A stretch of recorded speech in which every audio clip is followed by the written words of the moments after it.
Bienvenidos a este webinar de odontología y osteopatía organizado por la ECO y las que van a intervenir. Es un gran honor para nosotros acogerlas.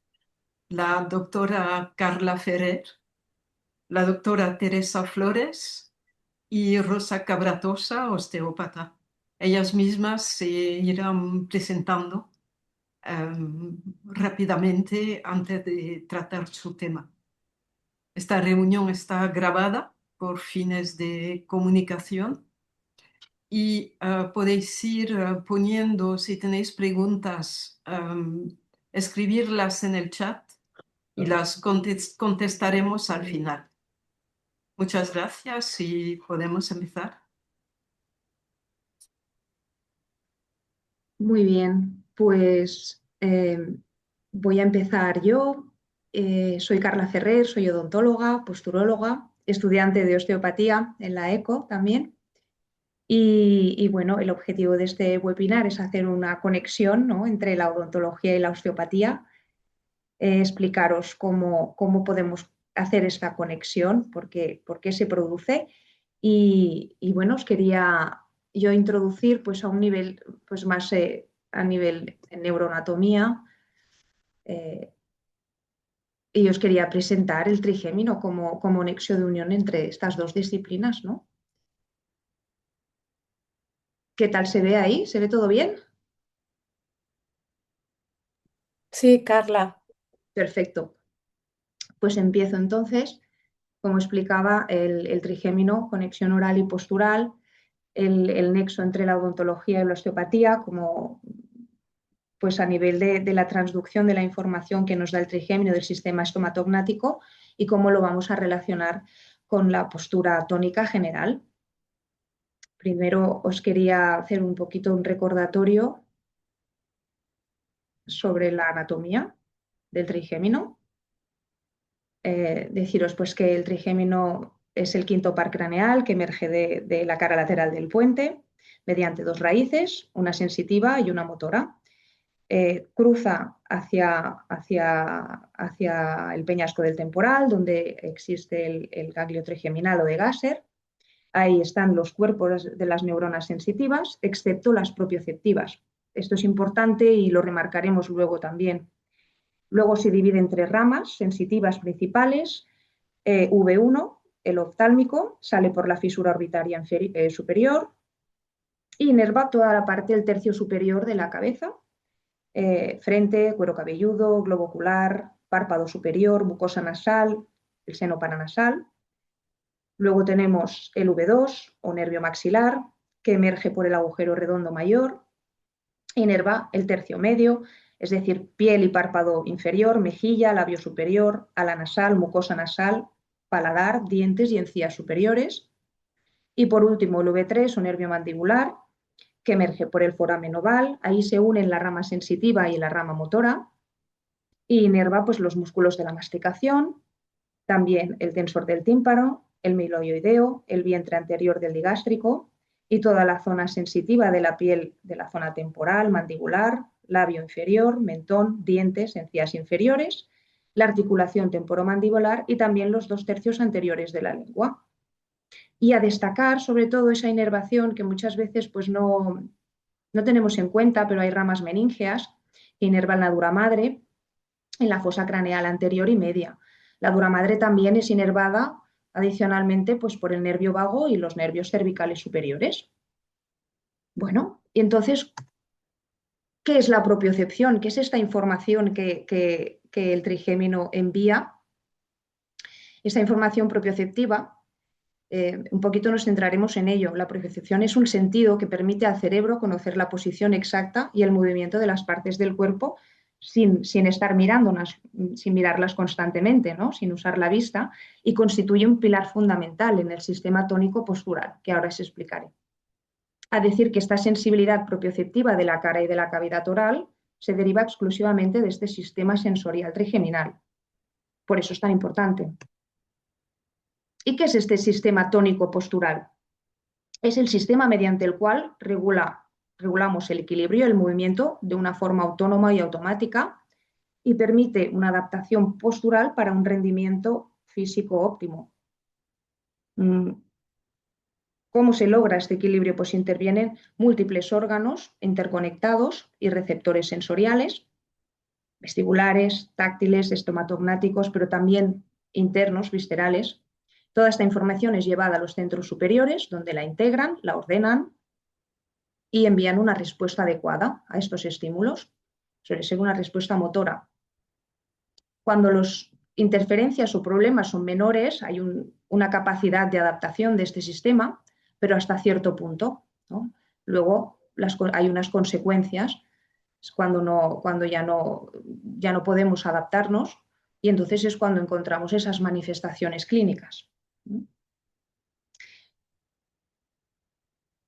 ¿Y quién estudia este sistema tónico-postural? Pues la ciencia del equilibrio corporal, la posturología. Estudia la regulación, las alteraciones, las adaptaciones y el tratamiento. El tratamiento, sobre todo, se hace mediante una reprogramación sensorial, es decir, que se actúa sobre los captores posturales, que son los receptores de esta información. Y estos captores posturales, actualmente, hay otra visión, ¿no? Clásicamente se estudiaban de una manera muy independiente, pero ahora vemos que el control postural es multisensorial, es redundante, es decir, hay una llegada de información repetitiva del mismo estímulo por varias vías, y hay una reponderación sensorial dinámica, es decir, constantemente hay un ajuste rápido de la importancia de estas entradas sensoriales. Por lo tanto, no se puede establecer una jerarquía dominante en estas informaciones, depende de la persona, ¿no? y del resto de receptores sensoriales. Es decir, si hay una privación visual, pues quizá otros captores estén informando más a este sistema. Hay que personalizarlo. Y el captor trigeminal, ¿por qué es tan importante? Pues tiene una singularidad que ahora os explicaré. Primero, la captación. ¿Cómo capta esta información? Pues a través de mecanorreceptores que se encuentran en los usos neuromusculares, sobre todo de los músculos elevadores, el ligamento periodontal, que es lo que conecta el diente a los maxilares, y la cápsula de la articulación temporomandibular. Todos estos receptores recogen la información y se transmite de una manera única. Esta información propioceptiva diferencia al resto de la información sensorial, va directa al sistema nervioso central, al núcleo mesencefálico. Son neuronas unipolares. Y esto permite una transmisión mucho más rápida de la información, porque no tienen que pasar por el ganglio trigeminal, sino que van directos al núcleo mesencefálico. Y de ahí se distribuye, proyecta a otros núcleos, núcleo motor, núcleo sensorial, el núcleo espinal, que luego también hablaremos un poquito de él, y a estructuras superiores, pues como el cerebelo, el tálamo y la corteza, donde ahí ya se hace una conciencia de nuestra postura, ¿no? Ya somos conscientes de ello. Muy bien, entonces, para mí lo más importante de todo esto es la integración de toda esta información, ¿no? La integración multisensorial. Por ejemplo, con el cuello a nivel cervical. El trigémino y los nervios cervicales superiores comparten un núcleo espinal del trigémino, y ahí podemos decir que se produce una convergencia sensorial. Por lo tanto, una información de origen cervical puede confundirse con una información de origen trigeminal y viceversa. Tiene dos direcciones esto. Además, el trigémino interviene en el reflejo trigémino-cervical, que es un reflejo primario, de manera que un estímulo oral produce respuestas en los músculos del cuello. Por último, pues a decir que el trigémino informa constantemente de la posición de la mandíbula, y el sistema cervical va a producir inclinaciones de la cabeza para contrarrestar estas asimetrías, y esto va a influir en la línea de gravedad. También con los ojos, la conexión con los ojos. El trigémino aporta información sensorial ocular que ayuda a los núcleos motores oculares a precisar el movimiento. Interviene, por lo tanto, en el reflejo que llamamos vestíbulo ocular. Hay también una estrecha relación entre la musculatura masticatoria y la musculatura extraocular, De manera que tensiones en la musculatura trigeminal pues, pueden afectar en la convergencia ocular y en la fijación. Y decir que para que haya una mirada estable, el cerebro pues engloba todas estas informaciones, la trigeminal, la vestibular y la cervical. Por lo tanto, hay muchísima conexión entre los ojos y el trigémino. También quería un poquito pues nombrar, porque son muy importantes dentro de este captor cefálico, que es el trigémino, estos dos subcaptores, que es el captor oclusal, que hemos hablado a través del ligamento periodontal, que proporciona datos sobre el contacto dental. Decir que el ligamento periodontal es muy sensible y puede incluso notar una partícula de 10 micras entre los dientes, por lo tanto tiene una alta sensibilidad y nos informa sobre la posición mandibular, y esto puede producir compensaciones a nivel cervical, como hemos dicho. Y también el captor lingual, ¿no? La lengua se considera el timón de la postura, forma parte de la cadena muscular anterior y su posición en el paladar ayuda a estabilizar esta cadena. Es muy importante la posición de la lengua. Hay que pensar en que en una respiración oral, en una deglución atípica, la posición de la lengua no será la ideal en el paladar. Y entonces, pues un poquito como resumen de todo esto, cuando tenemos una interferencia a nivel trigeminal, ¿cómo esto puede afectar al resto del cuerpo? Pues es un poquito lo que llamamos una cadena postural descendente. Se produce una interferencia trigeminal, como por ejemplo una muela impactada, la ausencia de un molar, una maloclusión, una posición atípica de la lengua. Esta información es enviada, esto produce una respuesta muscular en el tono de los músculos masticadores. Esto producirá una compensación cervical, una rotación compensatoria de las vértebras cervicales. Esto puede llevar a una basculación pélvica para reequilibrar el peso. Hemos dicho que la línea de gravedad, ¿no? La mandíbula es como un péndulo y afecta cuando hay una inclinación, también va a compensar a nivel pélvico. Y por último, el apoyo plantar se puede ver alterado y afectar a la postura global. Una vez visto todo esto, pues a destacar que el enfoque para el tratamiento de estas alteraciones tiene que ser multidisciplinar. Interviene el odontólogo en este caso, pues sí, ajusta el captor oclusal, trigeminal, pero también fisioterapeuta y osteópata, liberando compensaciones cervicales, craneales, ayudar a la movilidad y a la alineación, el logopeda, posición de la lengua y respiración, cadena muscular anterior, el podoposturólogo, con plantillas para ayudar a las disfunciones biomecánicas y mejorar la pisada. La información que nos llega a través del pie también es muy, muy importante. Y por último, el optometrista compartimental, que se encarga de hacer una neurorehabilitación visual y nos ayudará en la coordinación ojo-mandíbula. Por lo tanto, como un poquito pues, resumen de mi presentación, decir que el tratamiento de estos casos se merece pues, es un enfoque multidisciplinar, donde hay que tratar tanto los receptores de la información, los transmisores de la información, en este caso hablo del nervio trigémino, y por último la respuesta, es decir, la musculatura, la tensión de la musculatura y la posición y las compensaciones que se producen de todo esto. Hay que tratar las tres vías para que el tratamiento sea estable a lo largo del tiempo. Y un poquito, pues eso es lo que yo os quería explicar. Así que, bueno, luego si hay preguntas, pues lo hablamos. Ahora dejo paso a mi compañera Teresa, que va a ser un poquito más práctica que yo en la exposición, creo. Gracias, Carla. Vale, compartir. Ok. Se ve... todavía no se ve la presentación, ¿no? No. Vale.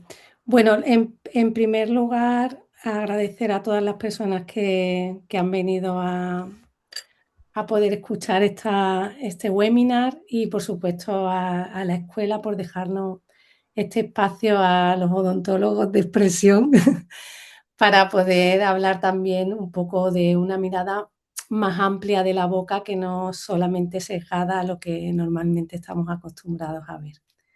Entonces voy a ver si veis la presentación. Sí. Vale.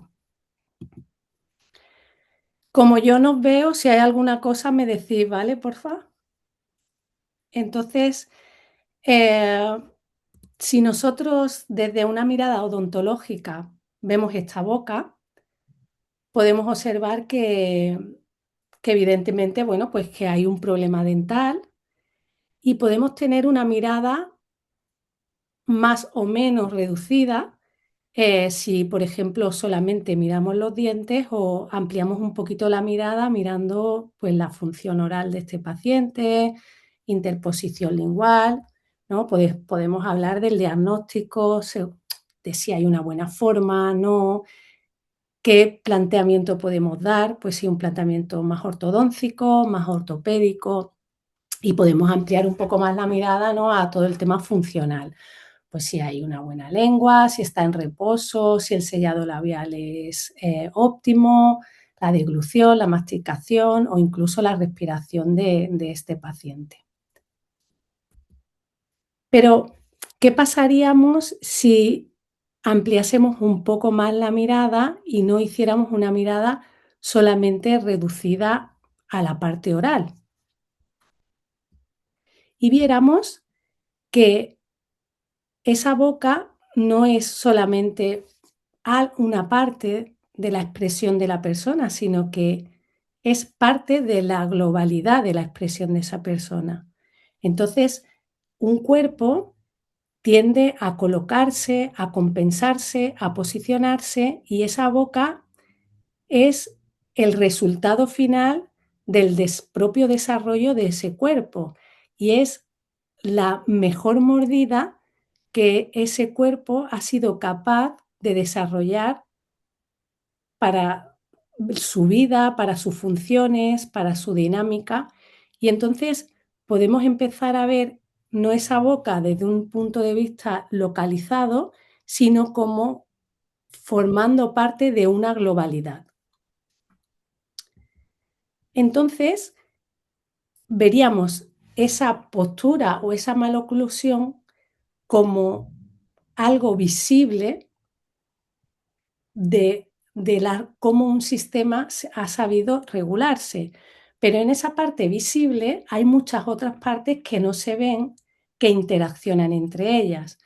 Como hemos visto que ha explicado Carla, todo el sistema tónico, todo el sistema reflejo, cómo ha habido la integración de los reflejos primarios, qué tal es la propiocepción de ese paciente, por supuesto, funciones orales, funciones respiratorias, claro que sí, la estructura propia de la persona, pero también interfieren otras cosas en la formación de ese cuerpo y esa boca que están formando parte de ese cuerpo, que son los hábitos, estilos de vida, el entorno de la persona o cómo esa persona es capaz de vivir en ese entorno, la emoción también, claro que sí.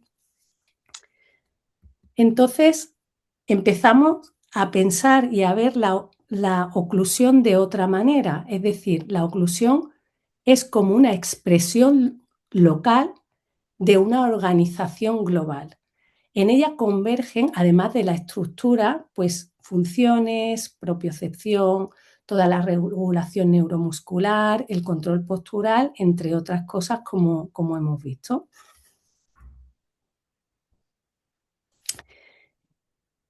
Y entonces podemos pensar cómo la osteopatía a los odontólogos, ortodoncistas nos pueden ayudar. ¿Y por qué nos pueden ayudar? Pues nos pueden ayudar porque la osteopatía ya en sí misma tiene esa forma de observar al paciente, tiene esa forma de diagnosticar al paciente y de tratar al paciente en todo su contexto global, aunando no solamente esa parte de estructura, sino toda la parte neurológica, la parte fluídica y otras partes, ¿no?, que son importantes para la adaptación y el funcionamiento del ser humano. Así hay un concepto que se estudia o que se utiliza en osteopatía, que es el concepto de la biotensegridad. La biotensegridad es cómo algo se comporta de una manera continua y donde una actuación en una parte se va a producir un efecto en otra parte que puede estar cercano o lejano. Es decir, si hacemos una actuación en la boca, podemos tener un efecto en otra parte del cuerpo. Si nosotros ponemos, por ejemplo, un disyuntor o un aparato fijo en el maxilar en un niño en crecimiento y fijamos esa zona, eso va a tener, por este efecto de biotensegridad, un efecto en otra parte que pudiera ser más alejada del cuerpo de ese niño en concreto. Entonces, la biotensegridad tiene también una relación con los diafragmas, donde los diafragmas podríamos definirlo como pequeños nudos que deben de estar coordinados para que esa biotensegridad se dé de una forma coordinada, con buena expresión. Por ejemplo, en el paciente que hemos visto antes, ya veíamos que este paciente presentaba una posición de lengua que no era correcta, posición de lengua baja, respirador oral, poco tono, y uno de los diafragmas que podemos definir es el diafragma de la lengua. Este diafragma, y cuando ese diafragma no está bien, pues repercutirá por este mecanismo de biotensegridad en el resto de los diafragmas y veremos esa expresión corporal, como pasa en esta niña, de como un cuerpo achatado. Entonces, el diafragma oral en odontología se definió en el 1920 como el espacio Donders, donde es un espacio que se produce el vacío entre la lengua y el paladar.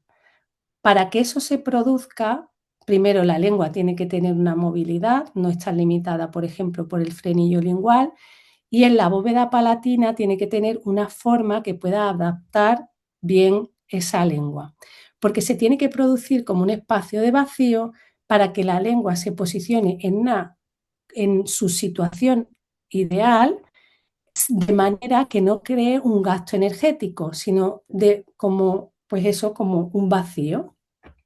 Entonces, de esa manera nos aseguraremos de que la lengua esté en buena posición, el diafragma lingual esté en buena posición y por consecuente tendrá una correcta relación con el resto de los diafragmas. Así, por ejemplo, en este caso vemos que sucede esto, ¿no? Hay como un efecto donde el paciente se achata porque no hay una buena, correcta sustento de la cadena lingual, como había comentado Carla, donde la lengua hace un papel fundamental en esa cadena. Entonces, la osteopatía, ¿en qué nos puede complementar? Pues evidentemente la osteopatía, si nosotros como odontólogos, ortodoncistas, nos colocamos en solo tratar la boca, nos estamos perdiendo el resto de contexto que forma parte de ese cuerpo, que la maloclusión, como he dicho, o esa oclusión es como la mejor compensación que ha tenido esa persona. Si nosotros colocamos una ortodoncia sin tener en cuenta todo lo demás, estamos perpetuando una situación que no es la funcionalmente, igual puede no ser correcta. Entonces estamos perpetuando la enfermedad en vez de dejar que fluya la salud y corregir esa maloclusión en la globalidad de la persona para que tenga una mejor adaptación, no solo en la boca, sino en todo su global. Entonces, en ese punto, la osteopatía nos ayuda, porque nos ayuda a la corrección de los diafragmas, nos ayuda a el trabajo cráneo-sacro nos ayuda en las fascias, en el trabajo de cadenas, nos ayuda en la respiración, pero también ayuda en el trabajo propioceptivo, en la integración de los reflejos, en el trabajo neurovegetativo y, por supuesto, también en una parte fluídica energética que también es importante y también forma parte de la persona. Así, si volvemos nuevamente a nuestra maloclusión y queremos hacer un abordaje integrador, ya no podemos mirar solamente si un diente está hacia arriba, está hacia abajo, si mete la lengua, no la mete. Tenemos que mirar todo el contexto. Y para mirar todo el contexto y poder dar una solución a todo el contexto, como bien ha comentado Carla, hay que hacer un trabajo interdisciplinar. No se puede solamente hacer el trabajo desde la boca. Entonces, para eso, por ejemplo, en este caso, hay que hacer varios abordajes. Se ha hecho un abordaje oral, pero con una mirada postural. Se ha utilizado un activador funcional solo de uso nocturno. Ese activador no solo permite ayudar al desarrollo de la estructura y posición de los dientes, sino que estimula la posición en el paladar, la respiración oral, que es importante. Se han colocado estímulos orales propioceptivos. Estos estímulos ayudan a la propiocepción de la lengua para que esa lengua poco a poco vaya entendiendo cuál es su posición, a la propiocepción de la masticación. Se han trabajado las funciones orales. También se ha trabajado el contexto postural con plantillas posturales y trabajo optométrico. Y, por supuesto, el trabajo osteopático de diafragma, trabajo de cadena anterior, cráneo sacro, propiocepción. Y entonces vamos viendo cómo esta paciente, su verticalidad va cambiando. Pasamos de una verticalidad mucho más, con un tono mucho más bajo y cómo esta posición va mejorando a medida de que todo esto se va trabajando en el contexto de la globalidad de la paciente. A nivel podal va cambiando también. Vamos viendo cómo cambia la expresión de su sonrisa y cómo va haciendo el cambio oral, sin ortodoncia, solamente utilizando estímulos propioceptivos y activador funcional, solo regulando funciones. Aquí va cambiando, va haciendo el recambio dental también. Vemos cómo sigue. Vemos cómo. Evidentemente sigue habiendo una posición de lengua que del todo no es correcta, todo esto hay que seguir trabajándolo porque es un trabajo complejo, largo, pero poco a poco, si vamos cambiando toda la estructura del componente corporal junto con oral, y aquí vemos cómo está la paciente en estos momentos donde sigue habiendo recambio dental. Pero vamos viendo cómo al cambiar el contexto funcional de ella, pues va cambiando su boca y su cuerpo, como hemos visto. Entonces, como expectativas futuras de este tratamiento concretamente, pues le hemos recomendado que ahora sí que, ya una vez que todo el contexto está mejor, también empiece con trabajo de logopeda y que por supuesto continúe, ¿no?, con su tratamiento oral, postural y osteopático para ir acompañándola en su crecimiento para que podamos seguir regulando sus funciones. Entonces, como conclusiones de esta presentación, yo lo que diría es que la maloclusión es la expresión local de una organización global, que el cuerpo funciona como una unidad biotensegrítica interconectada y lo global influye en lo local, igual que lo local puede repercutir en lo global, y que la osteopatía ayuda a reorganizar la maloclusión dentro de una reorganización funcional global. Y hasta aquí mi presentación. Espero que os sea de utilidad y que os haya gustado. Ahora dejo de compartir pantalla para que mi compañera Rosa pueda hacer su presentación. Ya está, Rosa. Ahora no podía activar el micro. ¿Qué tal? Buenas noches a todos. Soy Rosa Cabratosa, soy osteópata, soy posturóloga y también he hecho PNI. Vais a ver que hablo un poquito de estas cosas para añadir a las explicaciones que han hecho mis compañeras súper bien y que ya han aportado una parte que ya veréis que todas hablamos un poquito de lo mismo y en la misma dirección. ¿De acuerdo? Para nosotros, para nuestro cuerpo, adaptarnos todo el rato es normal. Nosotros nos vamos adaptando hasta que llega un punto que nuestro cuerpo ya no puede más, esta fascia está sufriendo, nuestros captores están saturando el sistema nervioso y llega un punto que aparece un síntoma que no siempre tiene que ser dolor, sino que puede ser malas posturas, pueden ser alteraciones bucales o una mala oclusión, como nos ha explicado súper bien Teresa. ¿Vale? Este síntoma pocas veces coincide con el origen del problema y a veces hay muchos síntomas y muchos orígenes a la vez. Por lo cual es súper importante, como ya os han dicho las dos, que nuestro trabajo sea multidisciplinar y que trabajemos todos a la vez para beneficiar un poquito al paciente. ¿Cómo podemos ayudarnos nosotros, yo en este caso como osteópata, a mis compañeras o a los ortodoncistas, dentistas o posturólogos que trabajamos? Para mí es muy importante, primero de todo, el sistema nervioso.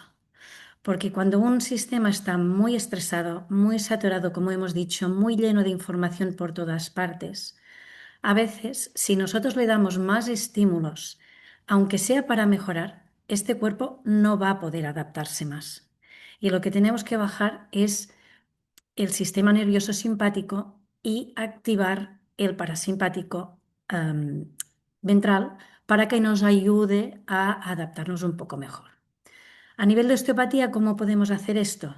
Pues lo podemos hacer desde trabajando el nervio vago, trabajando los hábitos del sueño, la alimentación, la respiración, la actividad física. Hay muchas maneras, la luz blanca, la luz roja, hay muchas técnicas que nos pueden ayudar a mejorar nuestro sistema nervioso y a bajar estos inputs que están saturando nuestro sistema.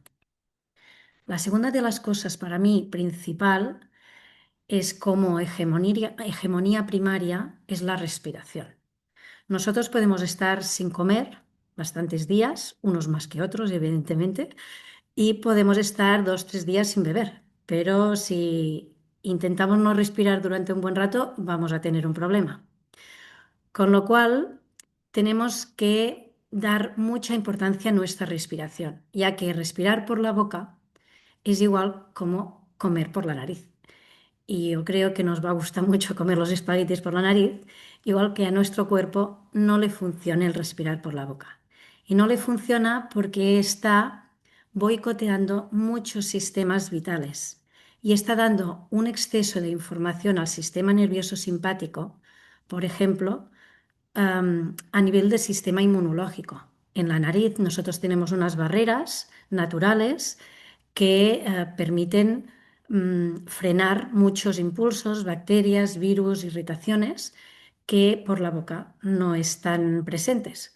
Con lo cual, aquí ya abrimos una caja de Pandora donde pueden salir un montón de problemas, un montón de inflamación y que si nosotros no vamos a mirar qué está pasando con esta nariz, por qué está bloqueada, por qué esta mucosa no puede entrar, por qué el paciente tiene una rinitis, por qué ha quedado, por ejemplo, después de una cesárea o, por ejemplo, después de un parto con forceps, el cráneo de un bebé ha quedado bloqueado en sus suturas craneales y esto ha hecho que los huesos de la nariz no se desenvolupen con toda normalidad, nos va a privar de este paso correcto por la nariz del aire. ¿vale? Nosotros nacemos con respiración nasal, todos, porque los niños están pensados y preparados para comer del pecho de la madre, y cuando nosotros nos ponemos en el pecho de la madre, hacemos como un vacío en la boca, con lo cual nos obliga a respirar por la nariz. Ahora se ha visto que muchos niños, y Teresa ya ha hablado un poquito de esto, ha dado un pequeño inciso, tienen el frenillo corto, y aquí ya empiezan muchos problemas al tomar el pecho, que no pueden mamar bien. Y esto les obliga a evitar esta respiración nasal, y puede provocarnos a la larga que el niño, como hábito, empiece a respirar por la boca. Esto sencillamente tenemos que diagnosticarlo, verlo, mirarlo, porque si no, por mucho que queramos que el niño nos respire por la nariz, no va a poder, y no vamos a poder corregirlo. Luego tenemos, dentro de la osteopatía, tenemos muchos trabajos específicos donde colaborar con nuestras compañeras, y para mí una de las técnicas fantásticas que tenemos es la osteopatía craneal. Porque, como ya he dicho, hay muchos partos complicados, donde las suturas quedan bloqueadas, donde la TM y el temporal ya no van a funcionar, no estarán bien orientados, y nos va a provocar que el desarrollo de este bebé ya esté predestinado a adaptarse más de lo debido para hacer sus funciones, el comer, el beber, el respirar, ¿vale?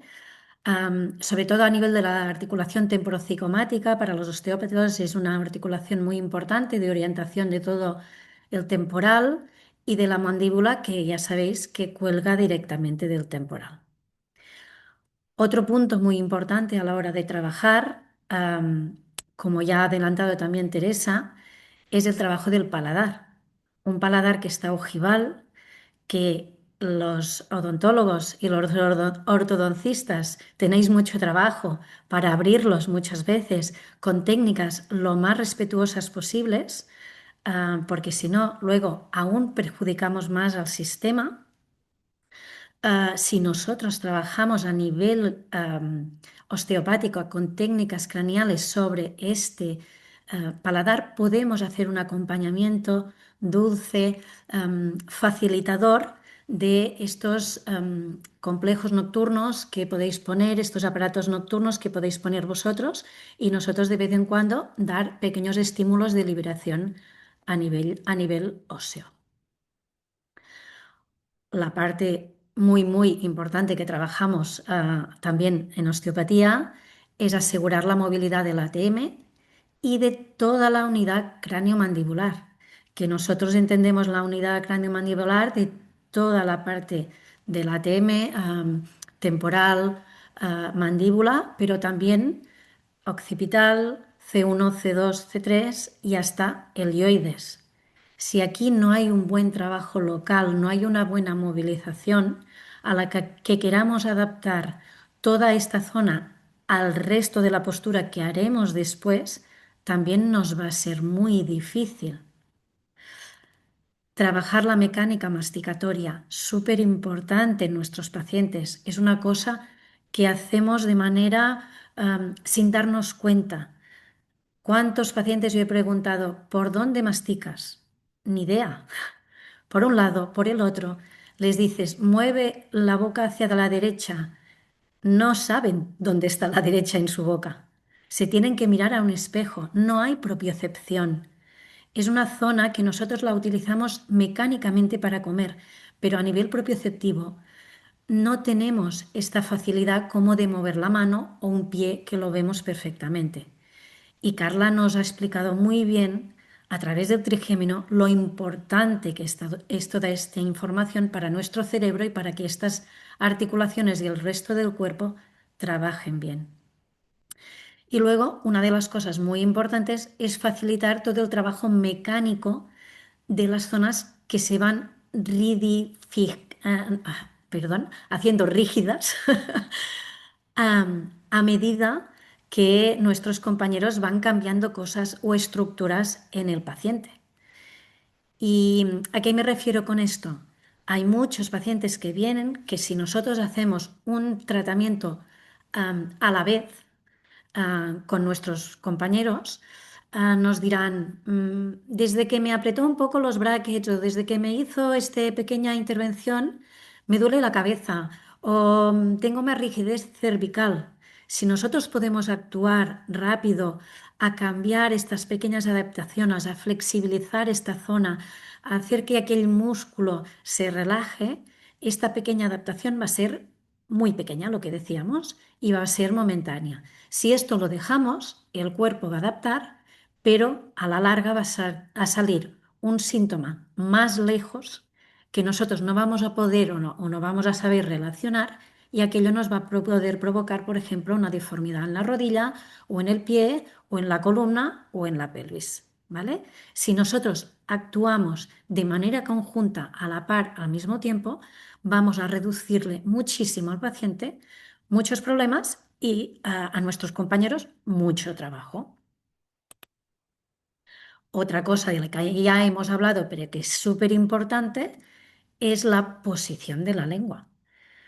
Una lengua que no está en su casita, como le decimos nosotros, arriba, bien colocada, que no está apretando los dientes cada vez que el paciente deglute, es una lengua funcional.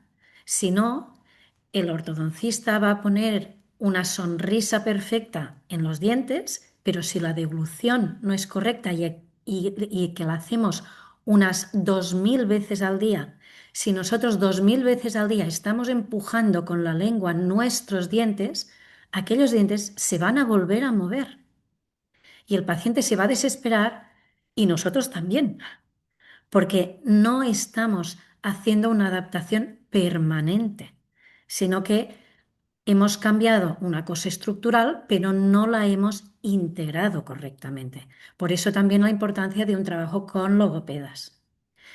Y otra parte muy importante y que se olvida bastante es el pobre hueso hioides, que está aquí debajo de la mandíbula, que es una copia pequeñita de la mandíbula y que para la deglución es súper importante. Si un hioides no está móvil, si está bloqueado en un lateral del cuello, si no está bien orientado en las primeras vértebras cervicales, si está puesto hacia arriba, no nos va a facilitar todo el trabajo de ese diafragma de la boca que nos hablaba Teresa y que yo también ahora ya hablaremos.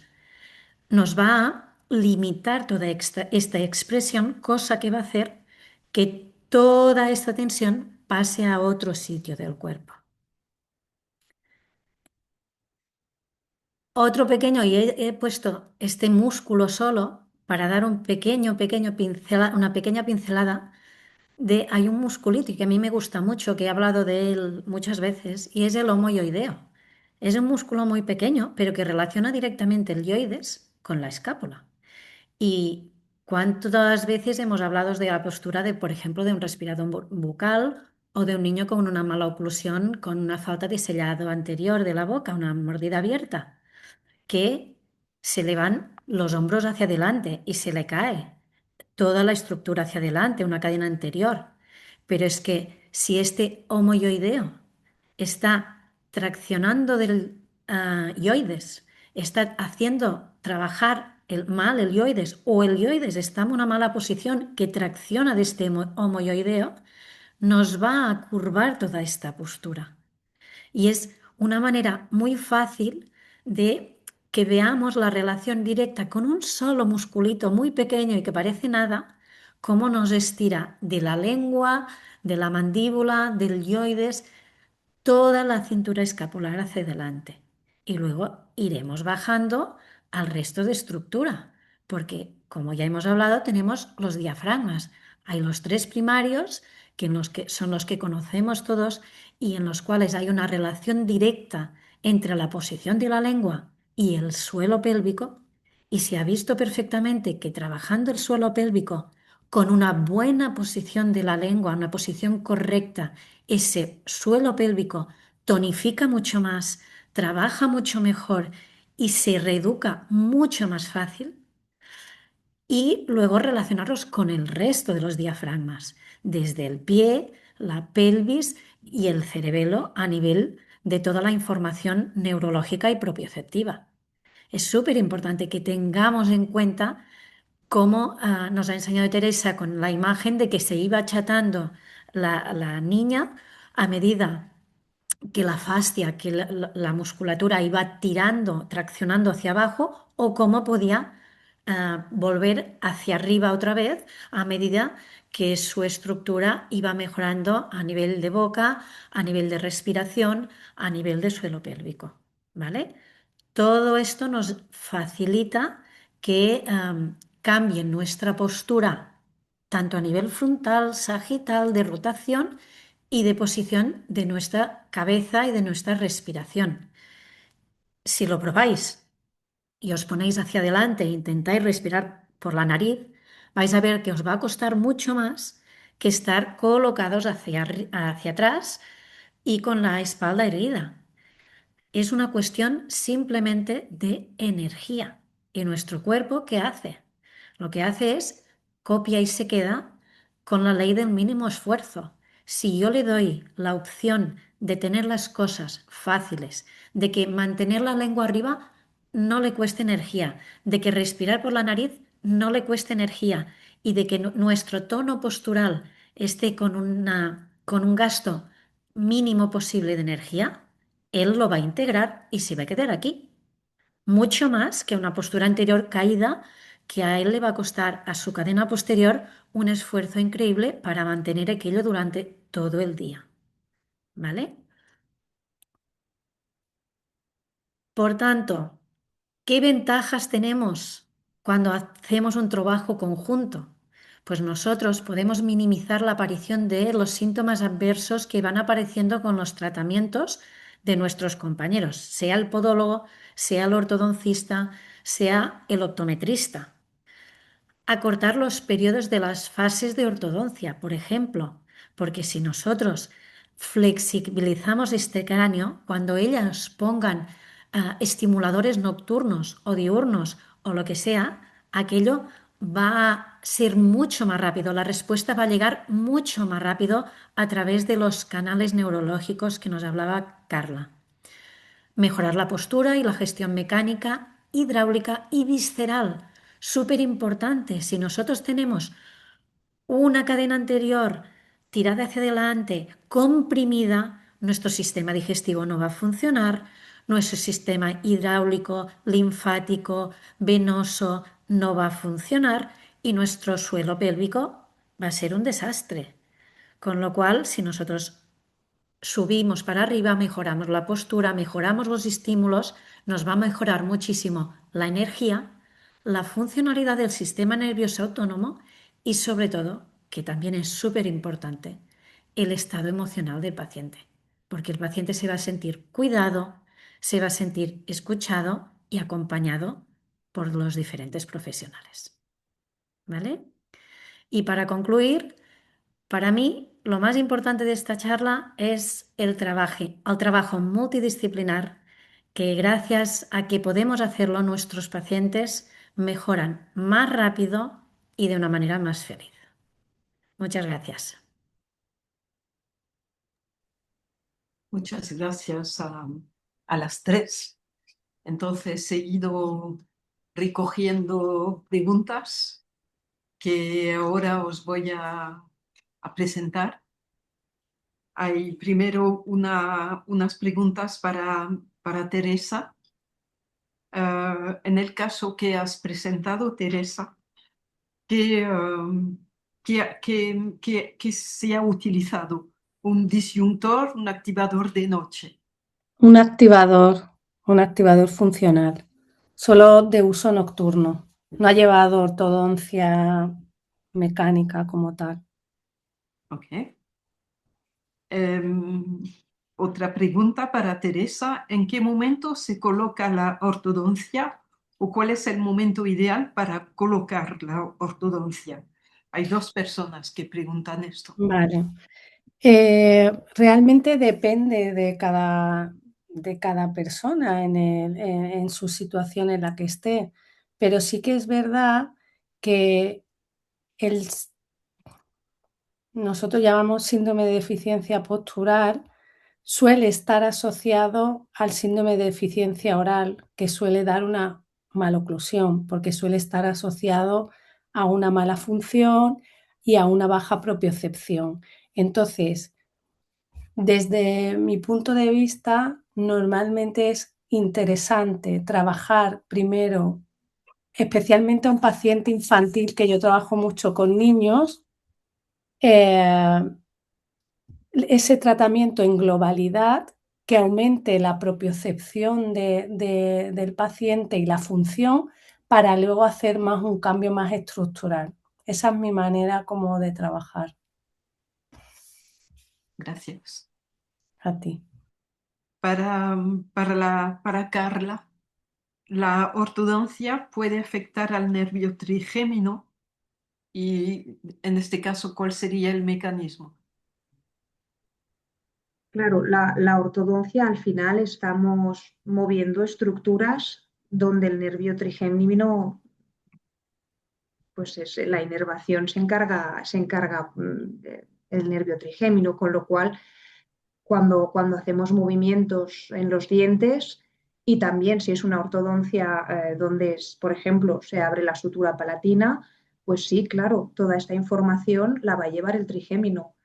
Entonces, si lo que hablamos, si el paciente no, vamos a ir adaptándonos, ¿no? Y que hay una capacidad de adaptación, pero si el paciente pierde esta capacidad de adaptación, eso va a hacer una interferencia que llamamos una interferencia trigeminal. Sí, sí, afecta. Gracias. Luego, otra pregunta que es, entonces, creo que es para Rosa, bueno, la que quiera contestar. Es Xavi que hace la pregunta, que dice, entiendo entonces que si los captores posturales mandan información de la manera más adecuada posible, facilita mucho la combinación del trabajo osteopático y odontológico. Sí, claro, porque si nosotros tenemos unos captores que nos están enviando una información facilitadora de este sistema nervioso general de adaptación, nos ahorran energía. Si nosotros tenemos energía, vamos a poder adaptar cualquier cambio. Si no, no lo vamos a poder hacer. Y entendiendo los cambios que vamos haciendo nosotras, odontólogos, ortodoncistas, podólogos, quien sea, para mejorar el estado del paciente. Ok.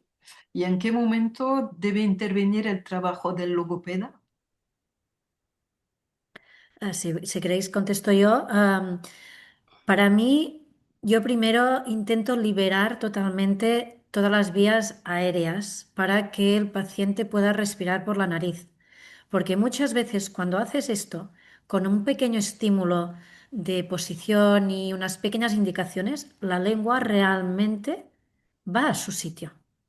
Cuando tú ves que por mucho que haces, realmente no sube, aunque todo esté libre y todo esté bien, es cuando para mí sería muy importante el trabajo del logopeda, pero desde el trabajo de los reflejos primarios que ha hablado Teresa, que es cuando se tiene que mirar todo, desde el principio, donde esta respiración y este trabajo de la lengua ha empezado a caer y se ha alterado a nivel neurológico. Ok, muy bien. Otra pregunta, ¿el estrés va a influir también en el éxito del tratamiento y de qué manera? Pues si queréis respondo, pues sí, totalmente puede influir porque disminuye cuando nuestro sistema está estresado, disminuye nuestra capacidad de adaptación, ¿no? A la recepción de nuevos estímulos. El cuerpo le cuesta adaptarse mucho más. Sí, sí. A nivel oral específicamente, pues claro, también puede inducir, ya sabemos que puede inducir al bruxismo Mm. también. Eh, Otra pregunta, ¿puede la periodontitis actuar como un factor disruptor del sistema oclusal? Sí, también. también porque estresa también el sistema. En la periodontitis hay inflamación del ligamento periodontal, con lo cual ese ligamento va a estar más susceptible. Ya hemos dicho que era un captor súper sensible. Y además en la periodontitis hay A ver, un poquito más, que justo acabo de llegar. un componente nocioceptivo, iba a decir, de dolor. Otra, venga.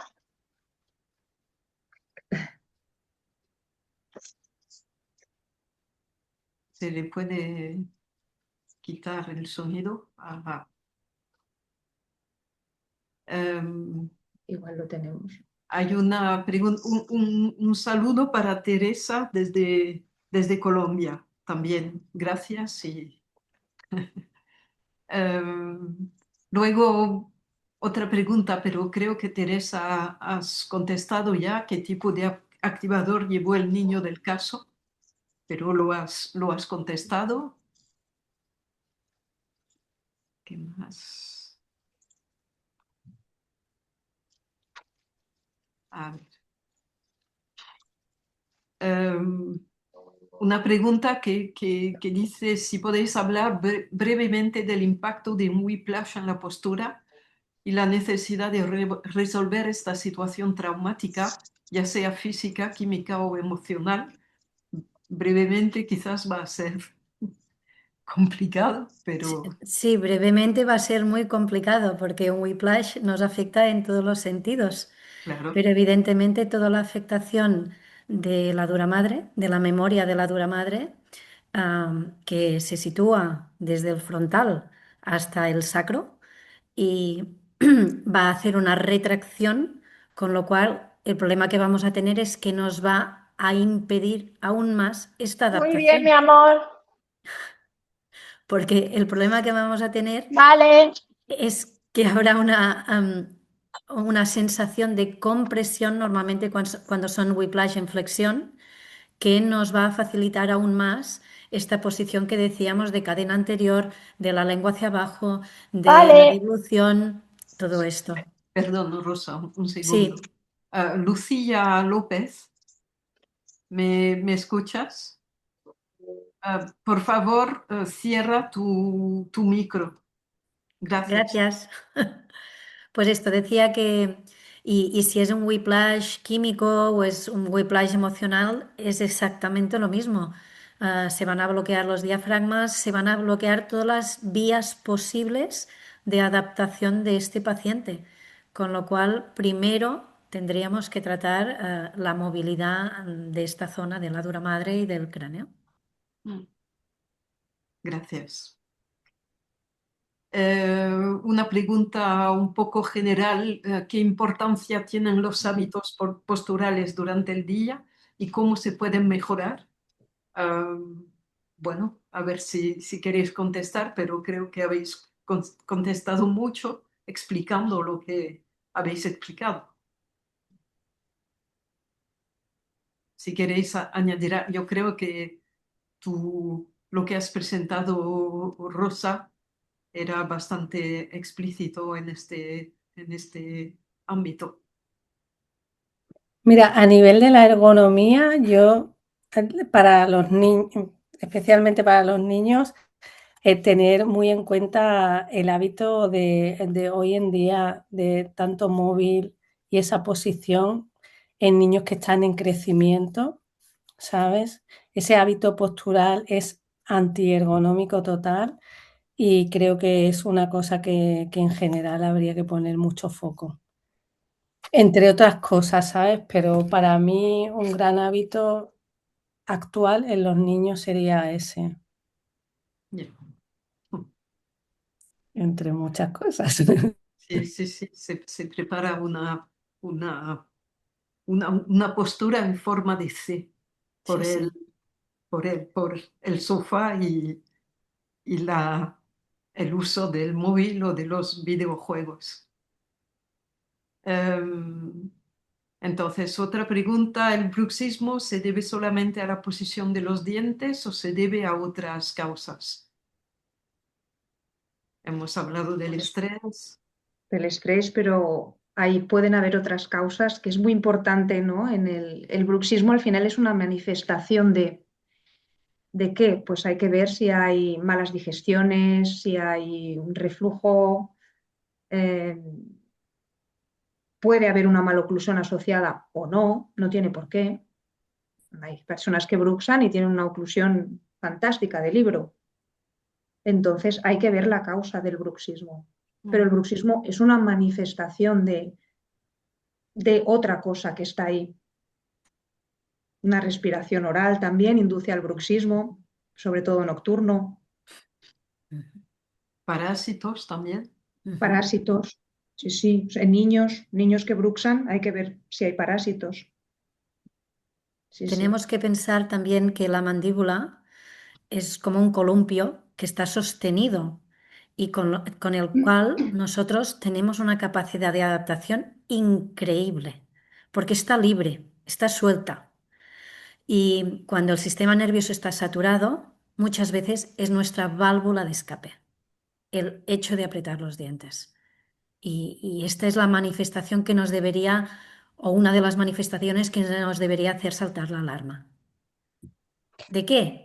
Luego tenemos que investigar. Hay el bruxismo, hay que mirar mucho el tema visual cuando se producen bruxismos también, tanto en adultos como en niños. Muchas veces tienen una gran relación. Cuando el sistema visual no está bien coordinado posturalmente, por ejemplo, entonces hay una gran fatiga en niños, por ejemplo, a la hora de la lectura o a nivel postural. Y producen bruxismo por eso, y en cuanto les empiezas a tratar el tema visual, se les va el bruxismo. Y en adultos también, el uso de la luz blanca, la pantalla, ordenador, ese sistema visual muchas veces está hiperactivado y se produce bruxismo por eso. Y igual no tiene especial afectación en ese caso por un estrés tipo nervioso de la vida y tal, simplemente es un tema visual. Y Una pregunta para Rosa. ¿Algún logopeda que trabaje como tú comentas que puedas recomendar? Y Bueno, más que recomendar un solo logopeda, que lo vamos a saturar, es para mí los logopedas que trabajan con el método Padovan, por ejemplo, o con trabajo de reflejos primarios, que no todos lo hacen.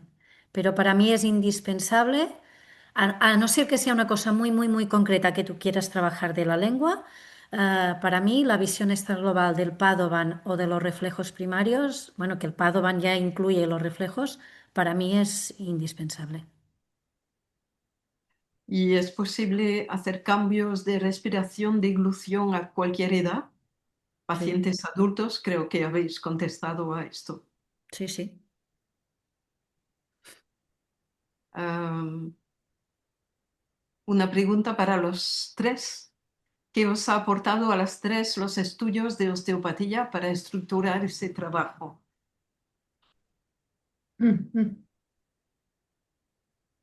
Bueno, a mí personalmente me ha aportado muchísimo el salir de la boca, el relacionar la boca con el resto del cuerpo, porque creo que, bueno, mi opinión es que nos cuesta salir de ahí a los odontólogos y ver la boca en el contexto de la globalidad de todo el cuerpo. Nos cuesta y a mí me ha ayudado, sobre todo, principalmente en esto y luego en muchas otras cosas más, ¿no? En técnicas, en relacionar, bueno, muchísimo. O sea, me ha ampliado mi visión y los conocimientos. Es que para mí sí, mucho. Y no soy ortodoncista, ¿eh? Con esto también quiero decir que yo no hago, mi especialidad no es la ortodoncia, yo soy odontóloga general, pero cuando tú ves a un paciente ya entrar, ya no es lo mismo que antes. Claro, La visión es diferente. gracias.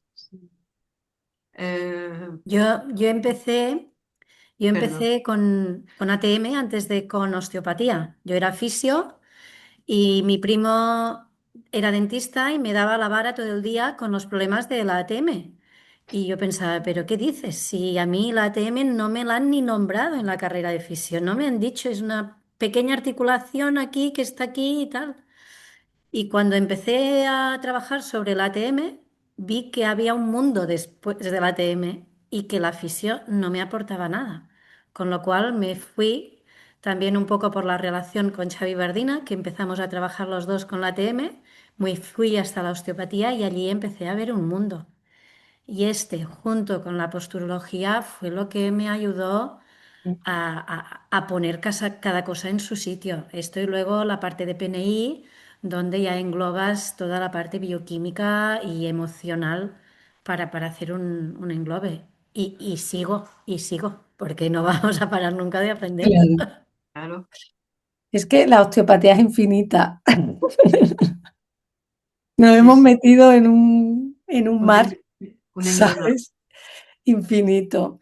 A mí igual, yo estudié ortodoncia, yo sí soy ortodoncista y estuve muchos años trabajando ortodoncia y pensando que, no sé, había algo que a mí no me cuadraba. Yo decía, aquí tiene que esto no puede ser solo esto. Y por eso estudié pósturo y ya con la osteopatía me ha terminado de ensamblar cosas que me faltaban. Porque como bien dice Carla, nosotros como dentistas, no, nuestro espacio de confort es la boca y salir y explorar otras cosas y atreverte a decir lo que estoy haciendo está mal y lo tengo que cambiar y llevo 10 años haciendo lo mismo. Sí, pero una vez que ya te metes, no hay marcha atrás. Gracias. Mm, Una pregunta de Ginés Cali. ¿Qué opináis de los retenedores post-ortodoncia y cuánto mm. tiempo los recomendáis? Yo no lo recomiendo directamente. El retenedor, desde mi punto de vista, ¿eh? Yo no sé, Rosa, que ha tocado más el paciente en la globalidad, ¿no? Pero yo pienso que cuando tú fijas algo en un cuerpo, algo se tiene que coger la movilidad de esa cosa que se ha fijado. Yo creo que, por lo que yo he estudiado en osteopatía, el cuerpo no quiere ser fijado, necesita esa movilidad y cuando algo se fija y algo no fluye, ahí es cuando empiezan los problemas. Entonces, al final el retenedor está fijando algo. Y yo se lo explico así a los pacientes porque evidentemente la gente no quiere que se le muevan los dientes. Entonces, yo les digo, no, es que tus dientes necesitan ese movimiento por algún motivo que no sabemos exactamente por qué. Pero de entrada, un retenedor fijo, yo no lo recomiendo. Como mucho, algo para dormir por la noche, que se vayan poniendo, que por el día puedan quitárselo, comer sin él, funcionar sin él. Esa es mi visión. Yo, por experiencia, que llevo bastantes años, Mm, lo que he intentado inculcar un poquito a la gente es que primero deben controlar la lengua. Si la mm, lengua está arriba, mm, el retenedor tiene mucha menos obligación, por decir mm, una cosa, porque no tiene explicación de ponerlo. Normalmente es la lengua cuando empuja quien mueve los dientes. Sí que es verdad mm, que después de una ortodoncia la encía queda un poco dada de sí, los dientes se pueden mover un poquito, mm, pero con lo que dice Teresa, con un aparato nocturno de estos de sujeción un poco así blando, pues es mejor que un retenedor fijo ya para siempre, porque además los ponen y no los quitan. O sea, se queda allí para siempre. Con la cosa que si tú tienes una cosa en la boca, ¿qué vas a hacer tú? Tocarla con la lengua. Yo es Mm, una cosa que, bueno, he estado dando clases muchos años y a mis alumnos siempre les decía, no os pongáis piercings, por favor, porque ¿qué va a hacer la lengua? Va a ir todo el rato con el piercing. Y esto hacemos un hábito lingual fatal. Y si hay un retenedor en la boca, la lengua se va se va a ir a tocar el retenedor. Si se nos queda un trocito de nada, de migaja de pan entre los dientes, la lengua que hace se va allí y va hurgando hasta que lo quita. Esto es un estímulo propioceptivo muy malo y además lo que decía Teresa, que es un fijador. Yo he tenido muchísimos casos de migrañas que al quitar el retenedor se han ido. Simplemente al quitar esa tensión de aquí abajo. Con lo cual, si es imprescindible para el ortodoncista que lo pone, yo les digo, de acuerdo, lo ponemos, pero cuando comprobemos que la lengua está perfectamente ubicada arriba y haciendo su función en la devolución, miramos de quitarlo, por favor. Esta es mi opinión de osteópata trabajando mucho tiempo en esto. Gracias. Rafa Merino nos dice que no ha podido estar presente durante toda la presentación y dice, no sé si habéis introducido el bruxismo y las férulas. Su pregunta es por qué los odontólogos intentan poner siempre la férula a nivel maxilar y no a nivel mandibular.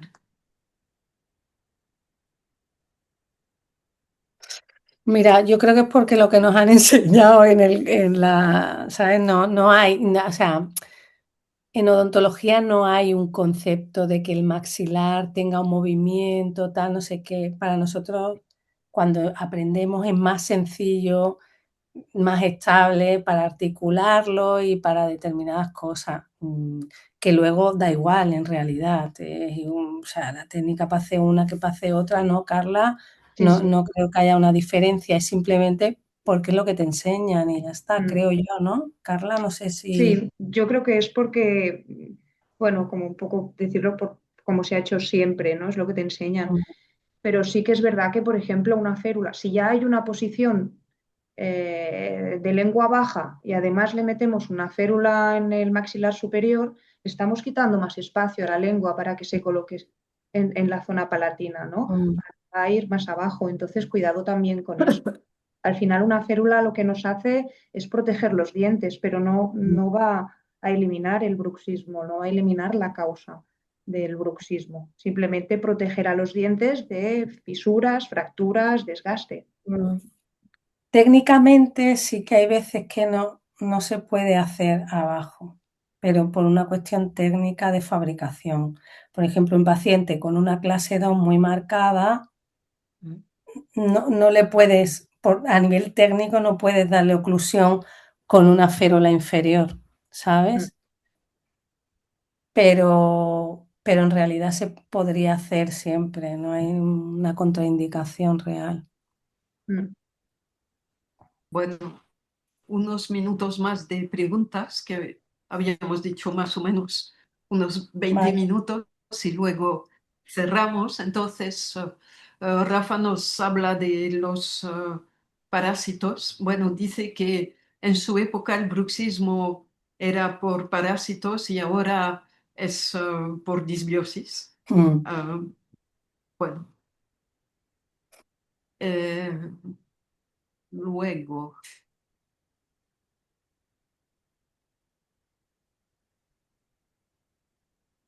Para los ortodoncistas, ¿qué formación tendría que tener?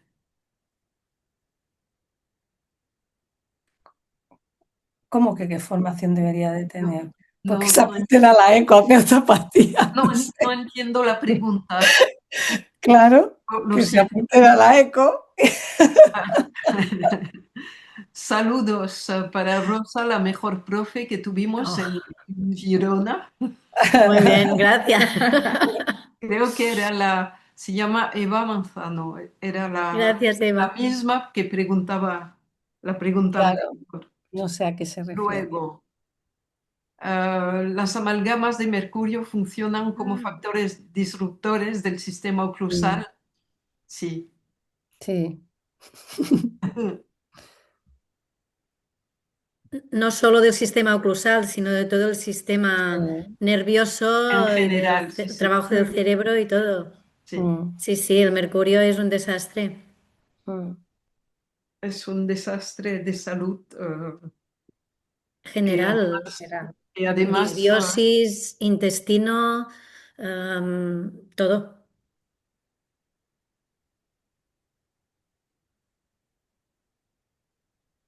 a ver, cada vez hay más personas y más jóvenes que nos llegan con retenedores después de un tratamiento ortodóntico. ¿Podéis hablar un poco sobre este tema? Bueno, Ya lo hemos lo hablado. habéis hablado. Sí.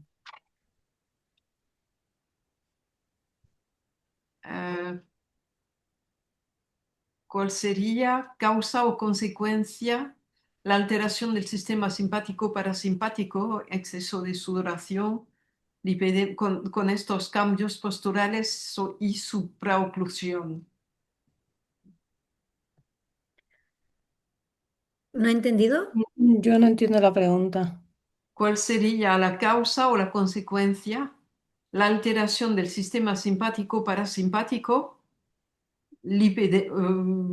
entonces entre paréntesis, exceso de sudoración, lipedema, con estos cambios posturales y supraoclusión.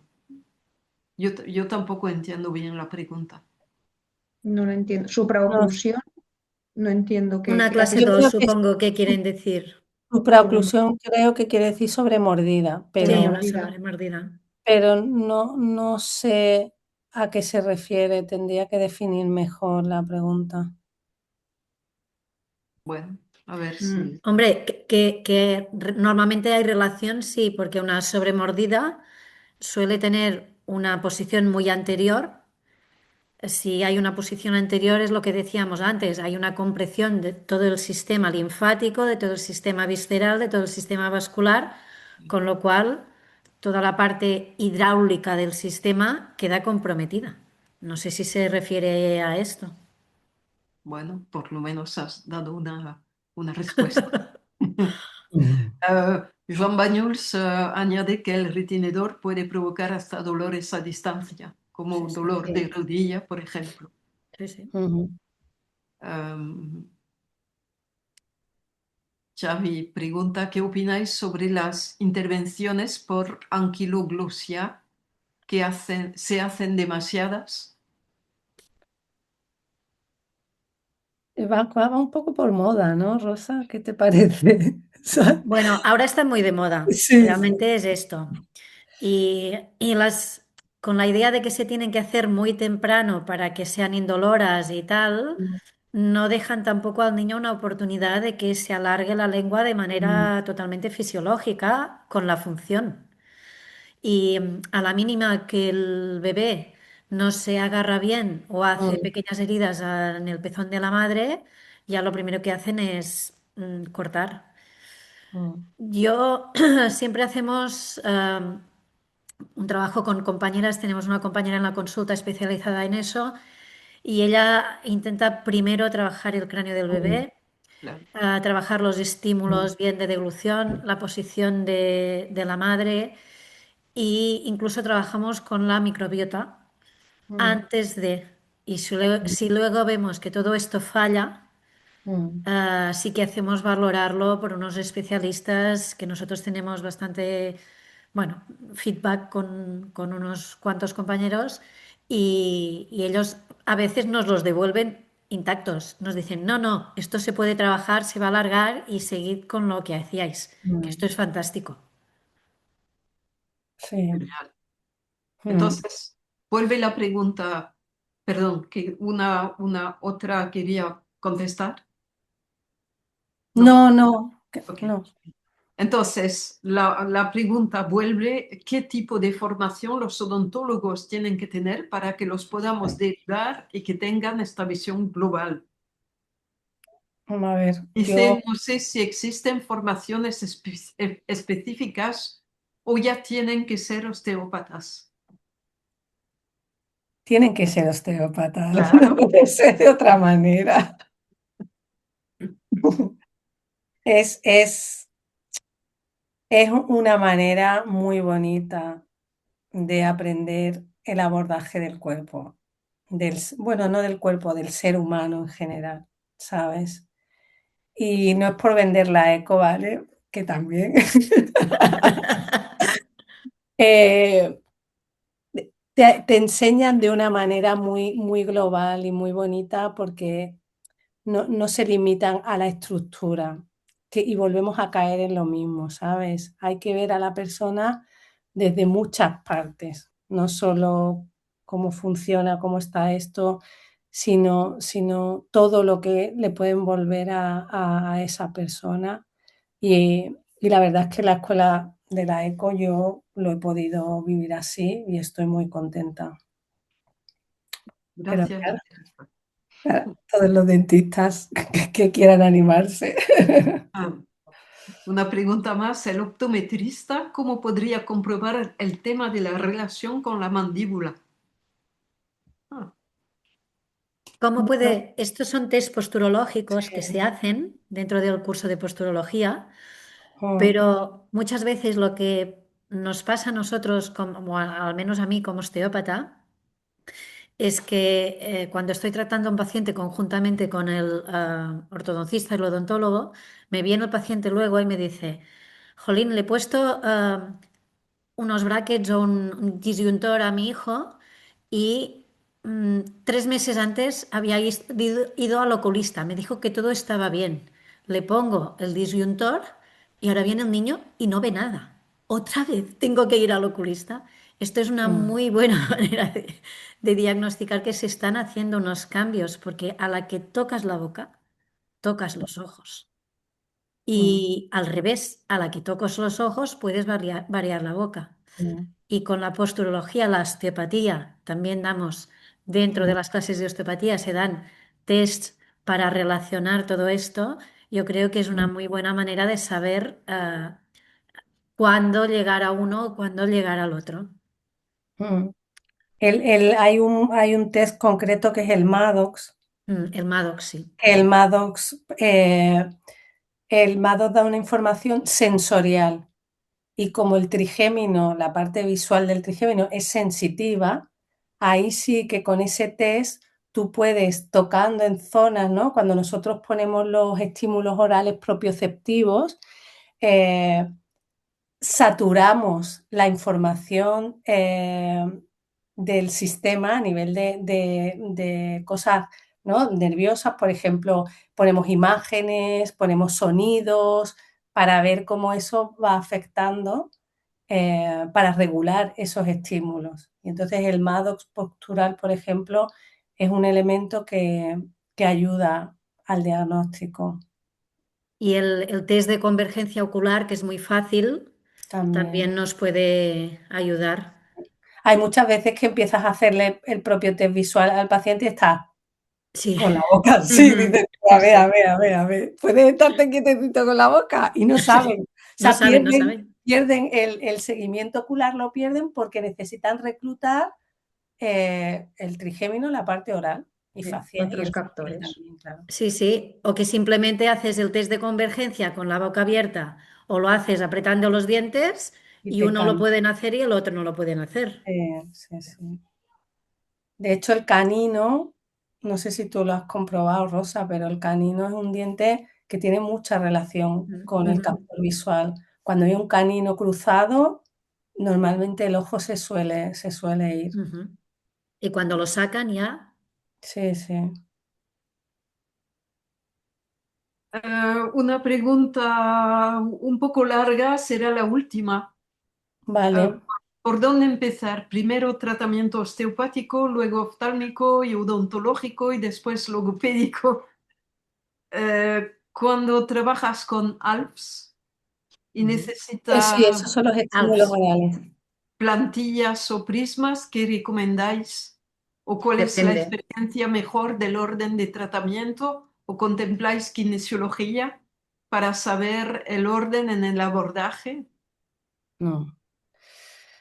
A ver, yo, Rosa, no sé tú cómo lo haces. Yo si por ejemplo, el prisma postural y el estímulo oral, o sea, esos dos son un matrimonio. Entonces, normalmente cuando hay un problema a nivel visual, o sea, el estímulo oral siempre lo ponemos. Y cuando hay cualquier problema a nivel oral, que son los que me vienen a mí, Con lo cual, el estímulo oral, el ALF, que es lo que ella dice, también va puesto.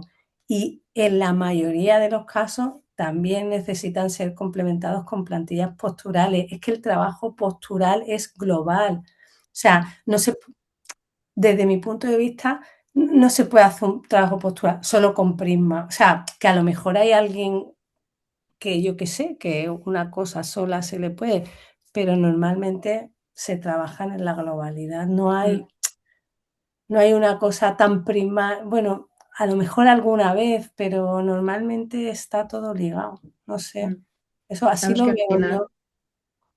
Sí, Sí, nosotros normalmente los osteópatas solemos ser los primeros y los últimos. sí, Porque necesitamos primero abrir como los canales que decía del sí, sistema nervioso para que pueda adaptar los cambios. Luego, en función de los tests, vamos viendo qué profesional debe entrar en ese momento. Si lo que grita más es el pie o es el ojo o es la boca. Normalmente la boca interfiere muchísimo mm, y para mí es primordial.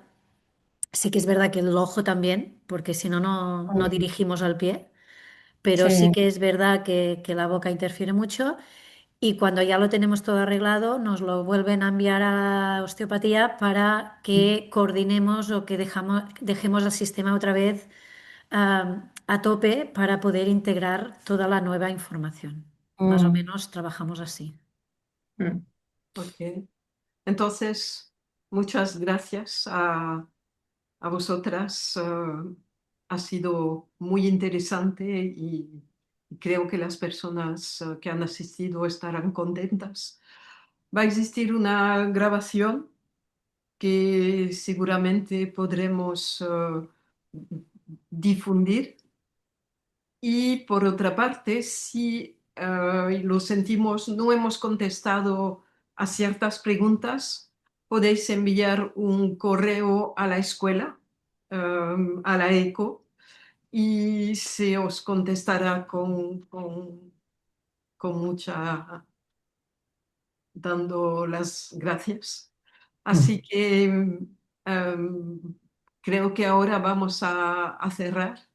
Si queréis, os dejo la conclusión a vosotras tres y os damos realmente las gracias porque yo lo he vivido como algo muy, muy interesante. No sé, Xavi, si tú quieres decir algo. No, solamente gracias, ha sido súper interesante, muy constructivo. Muchas gracias a todos, a los participantes y a los ponentes y a ti. Bueno, yo agradeceros nuevamente por dejarnos a las dentistas expresarnos en un espacio osteopático. La verdad es que me ha hecho mucha ilusión poder prepararlo y participar. Y nada, espero que realmente os haya gustado y sirva también. Y sí, muchas gracias y quizás a repetir en algún otro momento si os apetece. sí, Claro hay que sí. muchos temas que podemos desarrollar, lo que pasa que se necesita tiempo, pero Claro, y hay muchos trabajo. temas interesantes. Muchas gracias y buenas noches a todos. Gracias. Gracias. Gracias. Buenas noches y gracias. Y estoy súper contenta de que cada vez haya más odontólogos abiertos al trabajo Gracias, conjunto Rosa. y que tengan esta mirada holística que al principio tanto nos ha costado de luchar. Estoy Gracias. encantada con vosotras, de verdad. Gracias, Rosa. Igualmente, ha Y sido un gracias a la placer. escuela por compartir estos espacios.